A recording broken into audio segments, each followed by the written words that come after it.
Subscribe sekarang channel YouTube Novelas Kadina. Gratis. Bab 4881. Pihak lain tersenyum dan berkata, "Kamu bodoh, tidakkah kamu melihat catatan bea cukainya? Paspor palsu itu bisa menipu kita, tapi tidak dengan bea cukai. Lihatlah cap pada catatan entry di Meksiko di atas. Apakah itu tertutup hari ini? Mari kita lihat apakah perjalanannya sebelumnya dari Cina ke Amerika Serikat adalah yang terbaru. Jika ya, itu membuktikan bahwa dia jelas bukan mata-mata, maka kamu bisa membawanya dengan percaya diri dan berani. Dan saya akan mengatur seseorang untuk merespons, segera setelah orang datang. Tekan dan matikan mereka, bukankah ini berkah besar yang dikirim ke pintu?" "Hah!" Pria muda itu tiba-tiba menjadi sangat santai, dan berkata sambil tersenyum. "Paman MA, jangan bilang kamu sudah tua, dalam setiap situasi pasti kamu."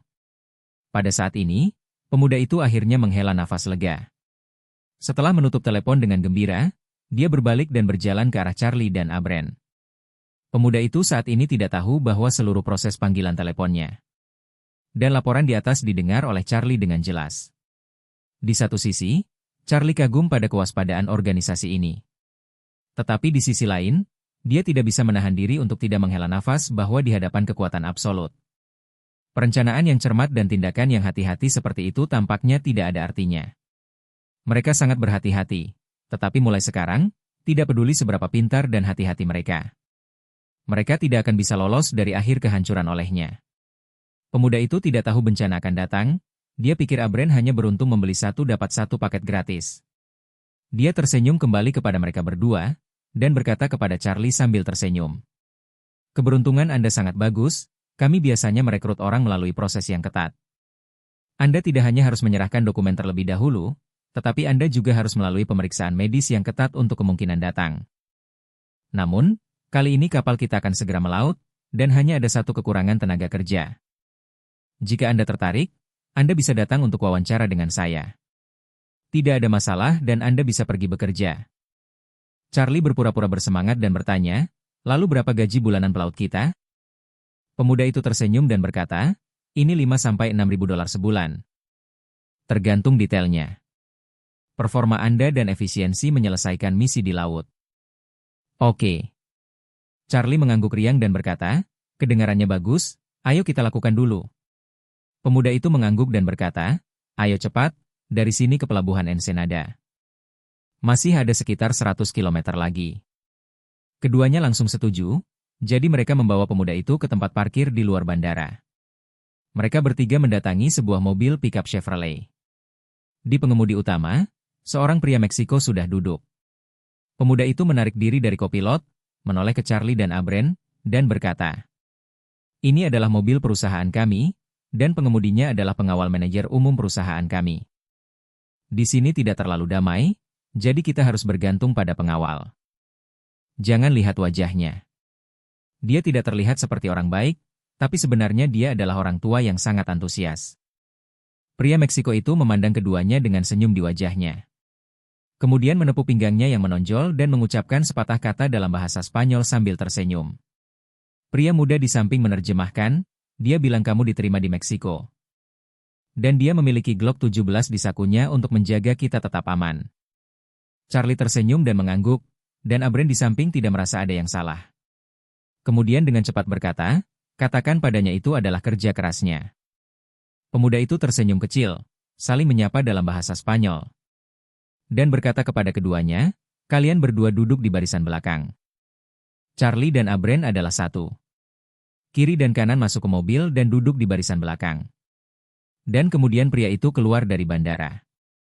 Di dalam mobil, pemuda itu memalingkan wajahnya ke Charlie dan Abren dan berkata, "Sebaiknya Anda menelepon rumah Anda sekarang atau mengirim pesan untuk melaporkan keselamatan. Karena infrastruktur di sisi itu tidak terlalu bagus. Kami akan meninggalkan kota dan pergi sebentar." Dalam perjalanan ke Ensenada, pada dasarnya tidak ada sinyal. Abren tidak menyadari bahwa dia ditipu dan dengan cepat mengeluarkan ponselnya untuk menelepon ke rumah untuk melaporkan keselamatan. Bab 4882. Melihat bahwa Charlie tidak menelepon, pemuda itu mau tidak mau bertanya kepadanya, "Kak, kenapa kamu tidak memberitahu keluargamu?" Charlie tersenyum dan berkata, Saya tidak berani memberitahu siapapun ketika saya datang ke Meksiko. Bagi orang seperti saya, hal yang paling tabu adalah menghubungi anggota keluarga. Sangat mudah untuk mendapat masalah, jadi lebih baik jangan membicarakannya. Ketika pemuda itu mendengar ini, dia tersenyum dan mengangguk, dan tidak berbicara lagi. Alasan dia meminta Charlie dan Abren menelepon ke rumah dulu adalah karena mobilnya dilengkapi dengan alat pelindung sinyal. Setelah mobil meninggalkan kota, ia akan membuka perangkat pelindung untuk mencegah sinyal base station dari merekam lintasan pergerakan kedua ponsel. Karena semua komunikasi telepon seluler bergantung pada stasiun pangkalan di darat. Dan sejumlah besar stasiun pangkalan darat saling tumpang tindih. Membentuk jangkauan komunikasi dengan hampir tidak ada jalan buntu di kota. Ponsel akan secara otomatis beradaptasi dengan yang memiliki sinyal terkuat dan terbaik di antara beberapa BTS. Kemudian buat koneksi ke sana. Ketika ponsel terus bergerak melintasi wilayah, telepon akan mencari stasiun pangkalan dengan sinyal terbaik sepanjang jalan. Dan terus-menerus beralih di antara beberapa stasiun pangkalan. Lewat sini, stasiun pangkalan juga akan merekam informasi akses perangkat ini. Jika Anda ingin menggunakan ponsel untuk melacak lintasan pergerakan seseorang, Anda hanya perlu memanggil waktu akses dan informasi spesifik tentang ponselnya dan stasiun pangkalan. Dan Anda dapat mengunci peta rute yang relatif akurat dalam rentang yang relatif akurat. Dengan cara ini, lokasi spesifik sarang penjahat akan terungkap. Oleh karena itu, pemuda ini hanya dengan sengaja mengklaim bahwa infrastruktur Meksiko tidak baik. Untuk membuka jalan bagi pemblokiran sinyal berikutnya.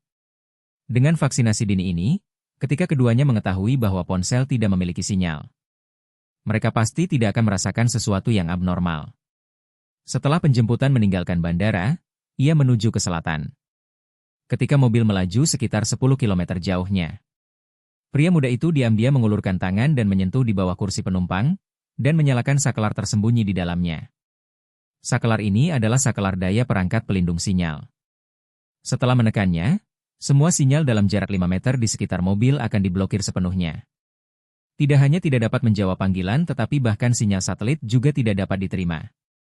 Abren mengobrol dengan Charlie sepanjang jalan, dan pada saat yang sama mengobrol dengan istrinya di WeChat di ponselnya. Tapi saat chatting, sinyal ponsel tiba-tiba mati. Dia sedikit terkejut, dan tanpa sadar berkata, "Oh, tidak ada internet begitu cepat." Pria muda itu tertawa santai. "Oh, ini sangat normal di Meksiko. Di tempat seperti ini, selama kamu pergi keluar kota, ponselmu pada dasarnya tidak memiliki sinyal." Abren mengangguk ringan, lalu meletakkan telepon, melihat pemandangan gurun yang sepi di luar jendela. Dan bertanya kepada Charlie, "Saudaraku, apakah Anda merasakan perbedaan ketika Anda datang dari Amerika Serikat ke Meksiko? Lihat di luar sini." Di hutan belantara, tidak jauh berbeda dengan tanah Noman. Charlie tersenyum, "Saya sebenarnya sangat mudah beradaptasi. Anda membiarkan saya tinggal di kamar presiden di Hotel Bintang 5 hari ini. Saya tidak merasa bersemangat, Anda membiarkan saya mendirikan tenda di hutan belantara besok, dan saya tidak merasa tidak nyaman." Abren berkata sambil tersenyum, "Kamu memiliki kepribadian yang baik, dan kepribadianmu adalah standar optimis. Kemanapun Anda pergi, Anda dapat beradaptasi secepat mungkin." "Ya?"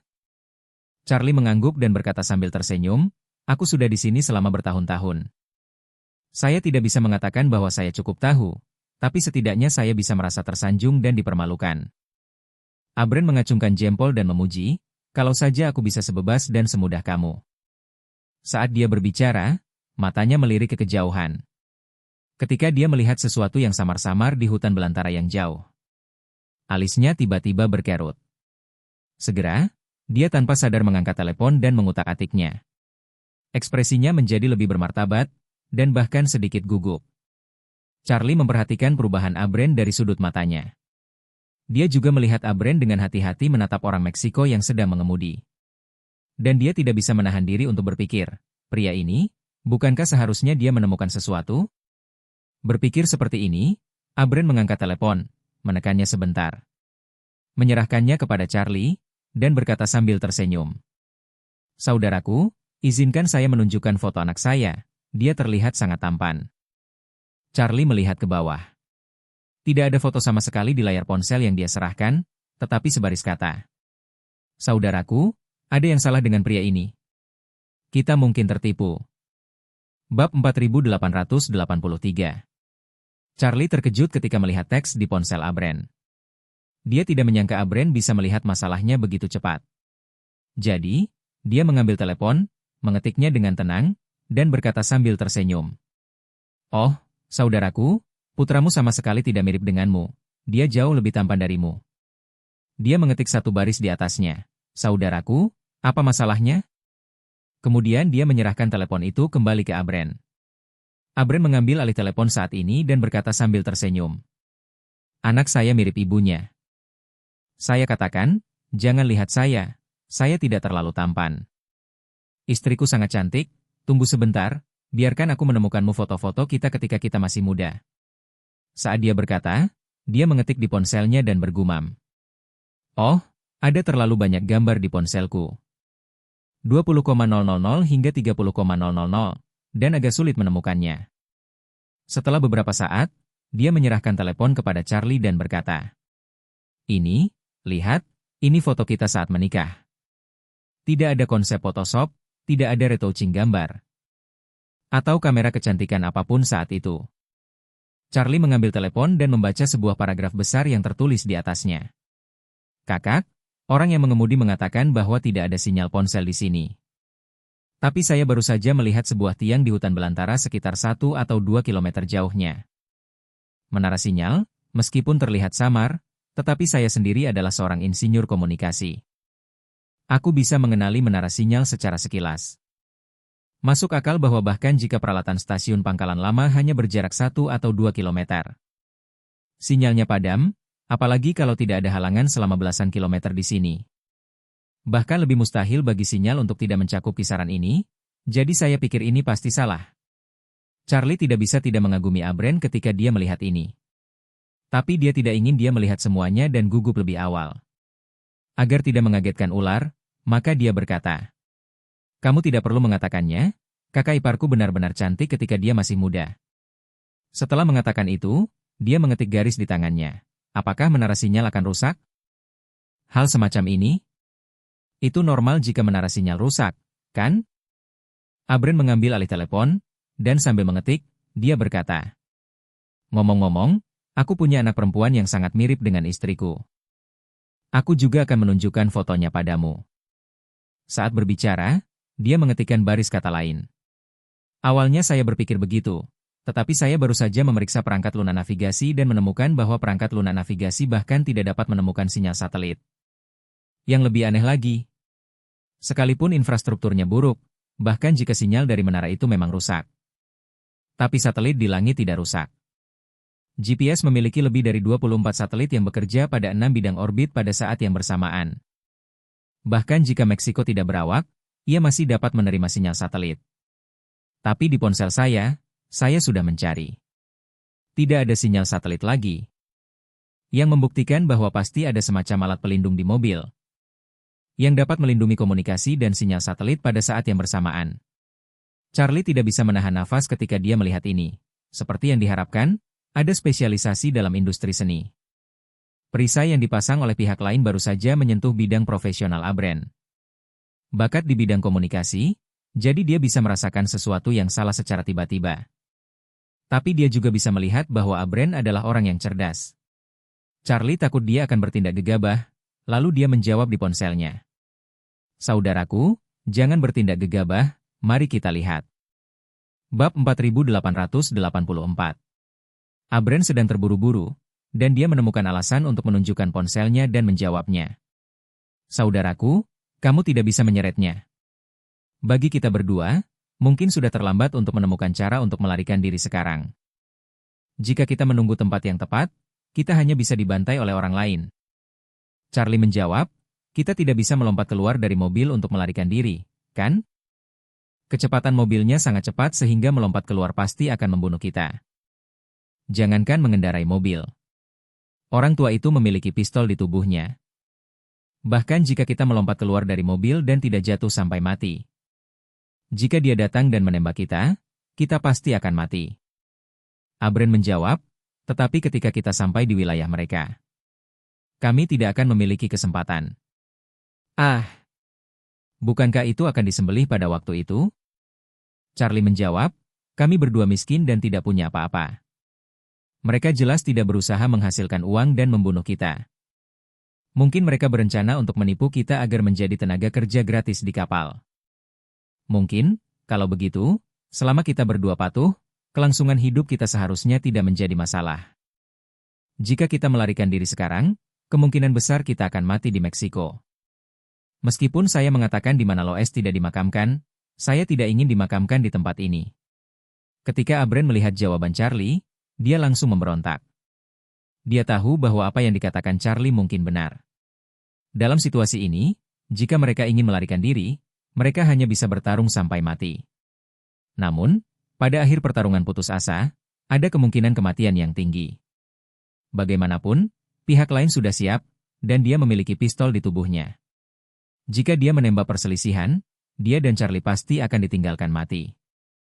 Di hutan belantara.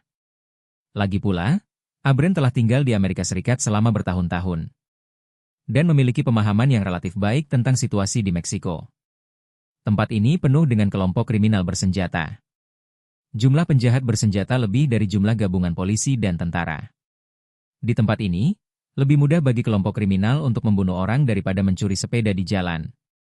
Jangankan orang biasa dibunuh orang kaya, politisi, dan pejabat tinggi sering diculik dan dibunuh sesekali. Di mata polisi, tewasnya 2 turis asing. Di tempat seperti itu kurang layak disebut daripada hilangnya 2 sepeda di pintu masuk warnet.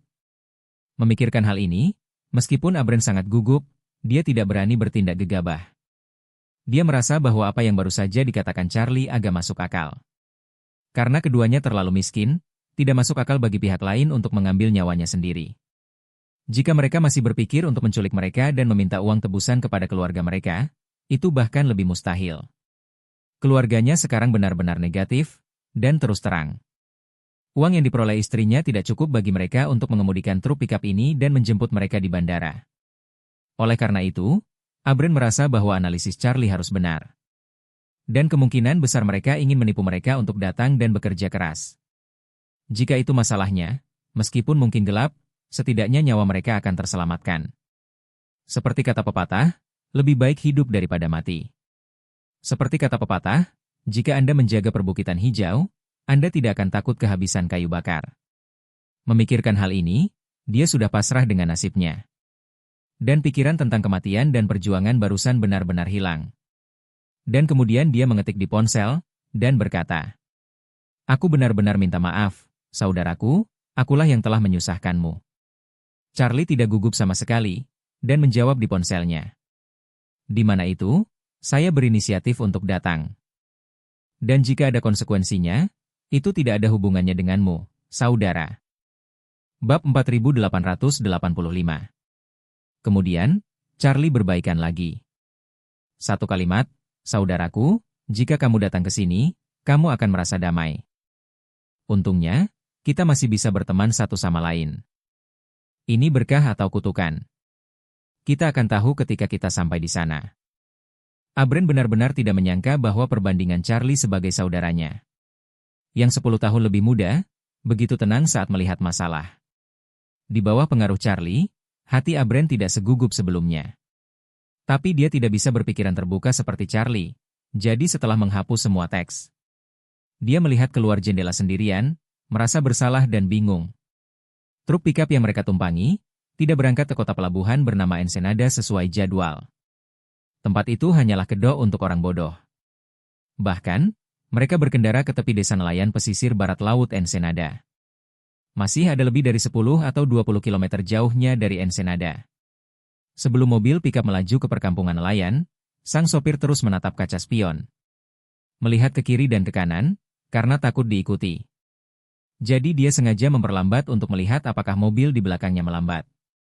Segera, dia menemukan bahwa ketika kecepatannya melambat, mobil-mobil di belakangnya menyusul satu demi satu.